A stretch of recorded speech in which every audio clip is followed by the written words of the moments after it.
Have you ever wondered which Half-Life 2 physics object is the best? What about which one is the worst? Well, if you haven't wondered that, then you've probably clicked on the wrong video, and I hate to say it, but you should be more careful next time. Because today we're going to be looking at the best and worst Half-Life 2 physics props. I'm going to be ranking them out of 10, and we're going to be sorting them from worst to best. Let me know in the comments which ones I missed, because honestly I didn't use a list, I just wandered around the game looking for random physics props. Still, I hope you'll stick around for this ultimate ranking of Half-Life 2 physics props. The first object I found was this chunk of concrete. It has a nice heft to it. I wonder if it's Roman concrete. Personally, I've always preferred a building with solid stone, but concrete will do in a pinch. One issue with this model is that there are a bunch of these scattered around the level, and I came across two that were exactly the same. In fact, it might be that all of them are exactly the same. Talk about immersion breaking. I'll have to give this a 1.4 out of 10. Speaking of blocks, the cinder block is a pretty common prop, which is used both in puzzles and for combat. Personally, I find it a little bland. I also dislike their use in puzzles because when you're using them to weigh down whatever diegetic seesaw Valve throws at you, it just doesn't feel good. Not only do they tend to slide off and ruin the balance of the puzzle, I also feel like replacing them with a single larger item would be more satisfying and efficient. They also don't break or shatter when you launch them at walls, which makes them less fun to throw around with the gravity gun. I'll give them a 2.8 out of 10. This propane tank is a little disappointing. Most things like this would explode. In fact, I'm pretty sure there's an explosive version in the game, but this one is empty. It's also odd that the full propane tanks are red, but the empty ones are white. That's some impressive color-changing technology. Personally, I feel like anything in a video game that logically could explode should be able to. So for that, I'm going to give this a 2.9 out of 10. I guess we're also going to review this broken padlock. I think these only appear after you shoot the lock off a door in Half-Life 2. It's a nice little detail. Although, what's more useless than a broken padlock?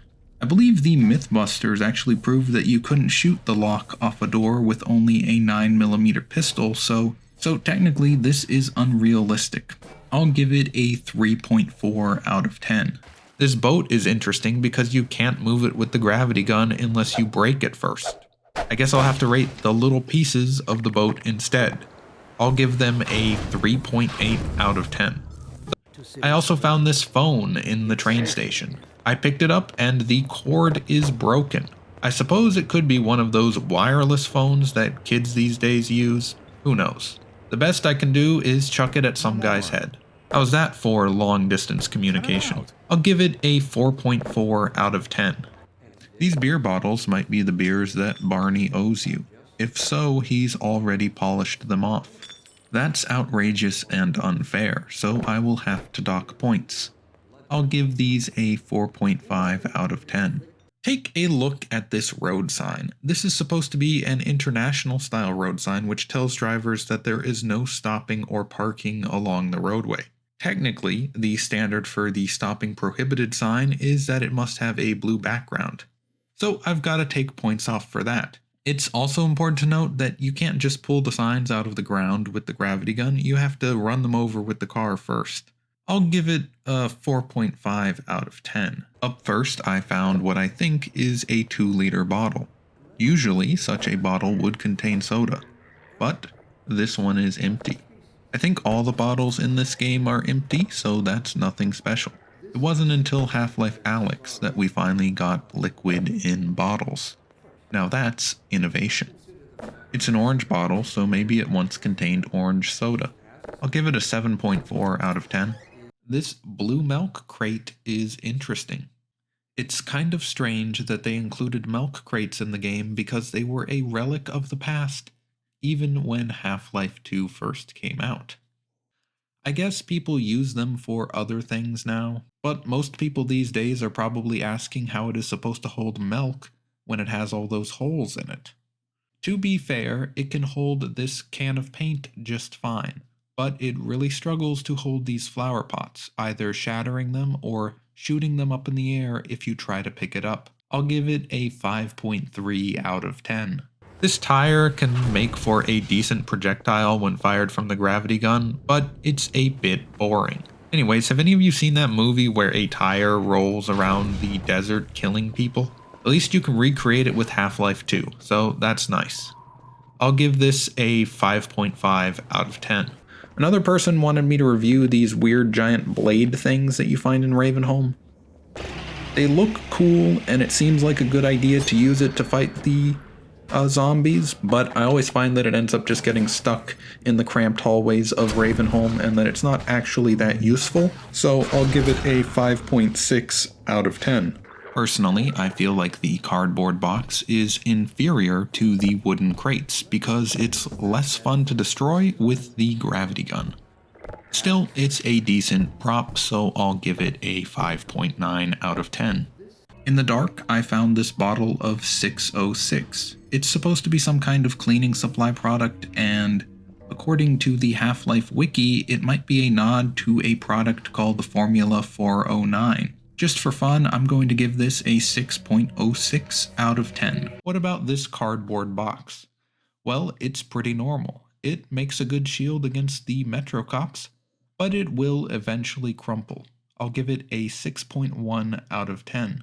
Up first, we've got these non-explosive barrels. Just regular old barrels. Of course, they could never live up to their explosive counterparts, but as cylindrical objects, they are decent. At least they roll nicely. I'll give them a 6.3 out of 10. The car batteries you find in one of the areas along Highway 17 are pretty nicely detailed. You're supposed to use them to solve some kind of stupid puzzle, but I just chuck them in the ocean where God intended them to be. I think I'll give these a 6.89 out of 10. Up next, I found this vent cover. Despite what you might be expecting, I'm not going to make any humorous jokes about this item. Instead, I smashed it against the wall and it broke into many little satisfying pieces. I'll give it a 7.1 out of 10. What about this nice long table? Nothing wrong with a long table.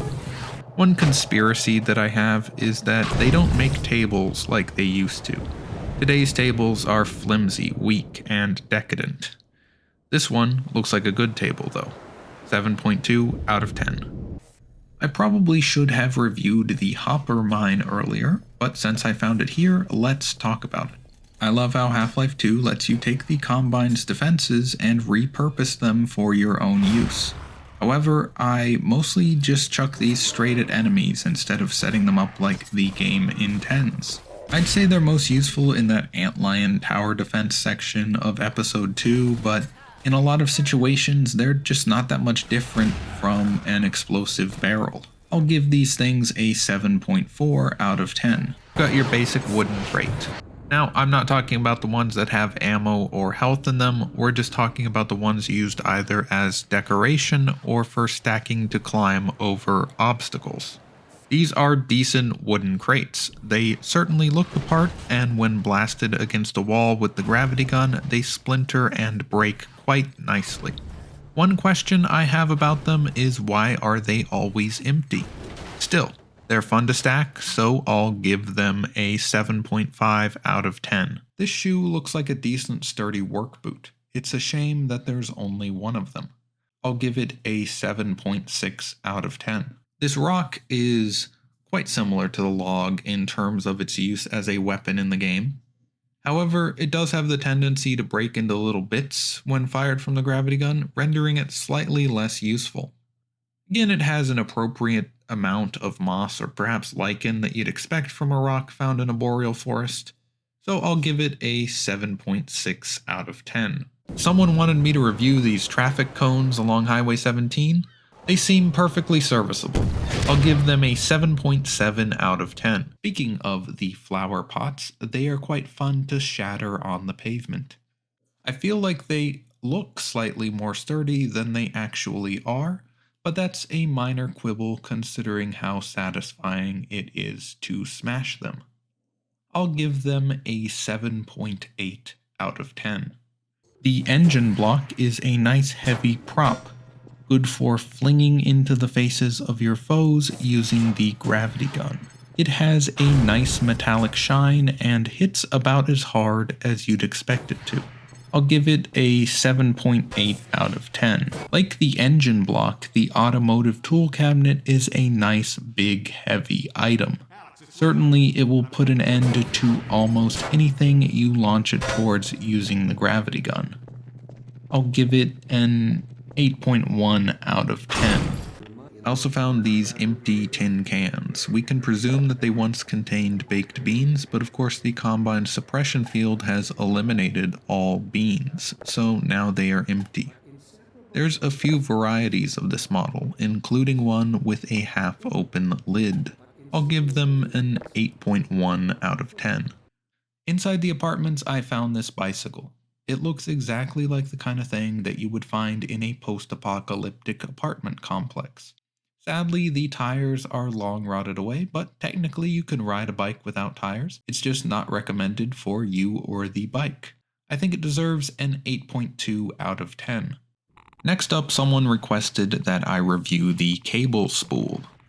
This is an interesting prop because it's used in a lot of sections of the game where you have to traverse water or some kind of toxic sludge. And this item floats on water, but it's not very stable, so it can sometimes unexpectedly dump you into toxic sludge. However, I like the design of the overall spool, so I'll give it an 8.2 out of 10. We've got this luggage cart. This is one of the first items that you come across in Half-Life 2. You can push it around, stack things on it, and push those things around. And that's about it. I'll give it an 8.4 out of 10. I also found this log, which has a decent covering of moss. I love all the texture this object has, and if you look closely, you can almost count the tree rings. It's also a decent weapon against the hunters found in this section of the game, who are especially weak to blunt force trauma. Aren't we all, I guess? I've got to give this log an 8.4 out of 10. Another item is the long crate. It's like the normal crate but longer, and without the gravity gun, you can't pick it up, only push it around. I'll give it an 8.4 out of 10. Speaking of barrels, let's talk about these blue ones. These ones aren't used too often in Half-Life 2, and you probably know them best from this puzzle where you use them to lift up the ramp for the airboat. I like how they pop out of the water after being submerged, like some kind of low-poly dolphin. According to Wikipedia, these barrels' structural integrity can be compromised on hot days, which seems like a distinct disadvantage when compared to their metallic cousins. However, the real-world limitation of these plastic barrels won't affect the score because those limitations aren't present in the game. Personally, I like these barrels for their fun physics, so I think I'll give them an 8.6 out of 10. I like the attention to detail on this object. The scanner's body actually holds up pretty well to exploding, which speaks to the advanced nature of the Combine's craftsmanship. I'm always happy to see this object in the game because it means I've destroyed the most annoying enemy in the game. I'll give it an 8.7 out of 10. Finally, someone asked me to review the flammable gas tank. This is a good explosive weapon which is very satisfying to use. And why wouldn't you want a long version of the explosive barrel? I'll give it an 8.9 out of 10. Now, the paint cans are great. You can use them to paint any wall or enemy. One of the benefits of using the paint can as a weapon is that in addition to the bludgeoning damage from being hit by a high velocity object, you're also exposing your enemies to volatile organic compounds. Anyways, I'm going to give this one an 8.9 out of 10. Someone wanted me to review this pair of legs that's hanging from a tree in Ravenholm. And I must say, it's morbid but kind of fun to mess around with these legs while starting up that level, so I'll give them a 9.1 out of 10.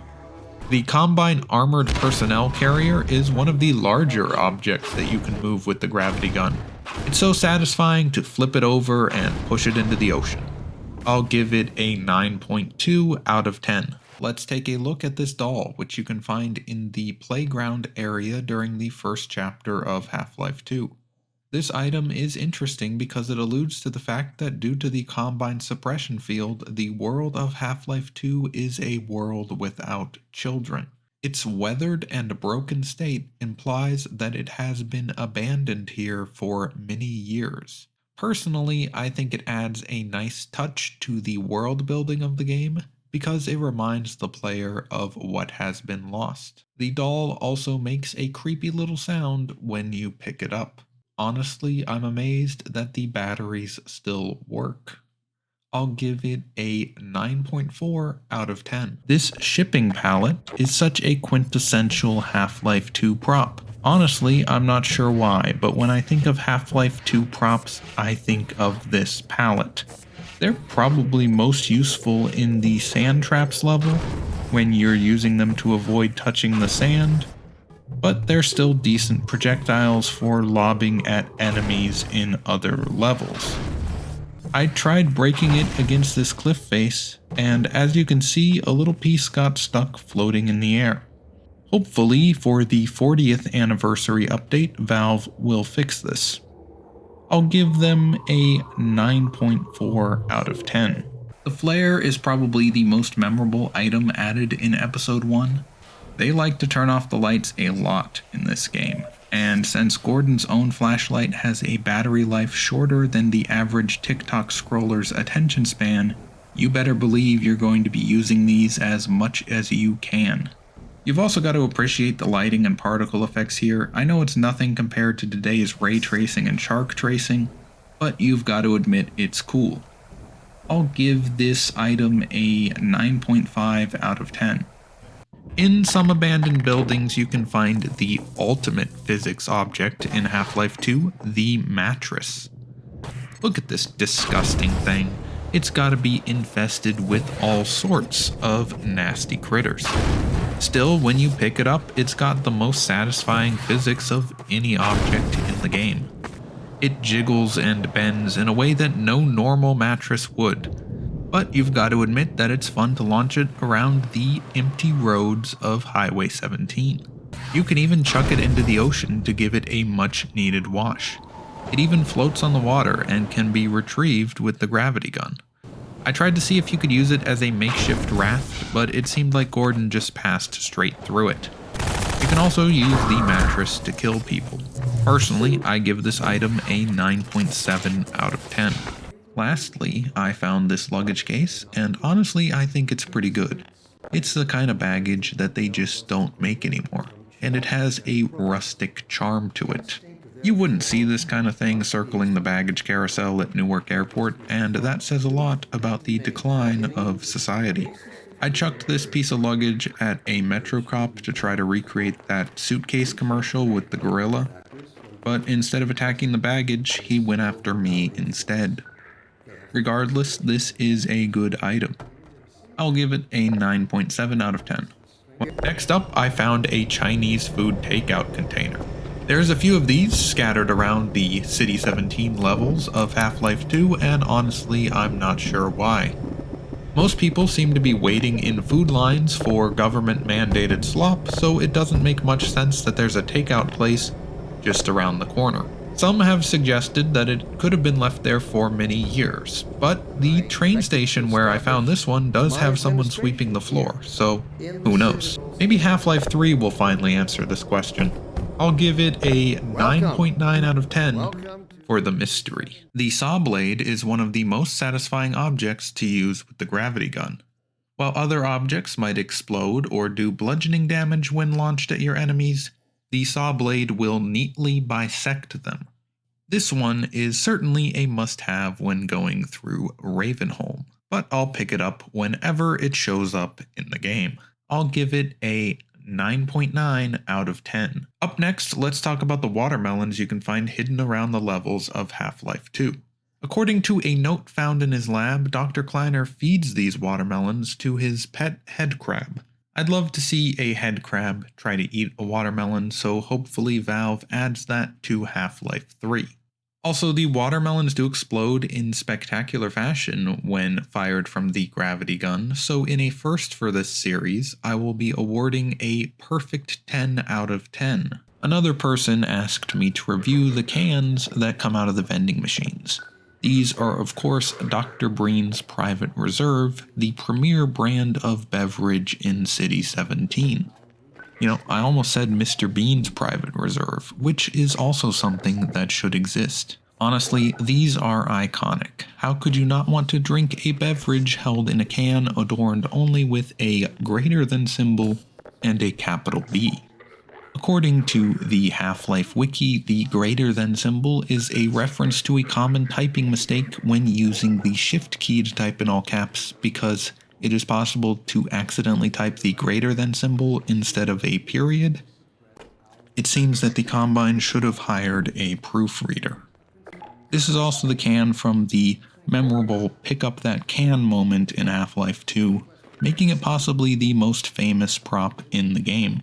I'll have to give this item an award I've only given to one other item in this series, a perfect 10 out of 10.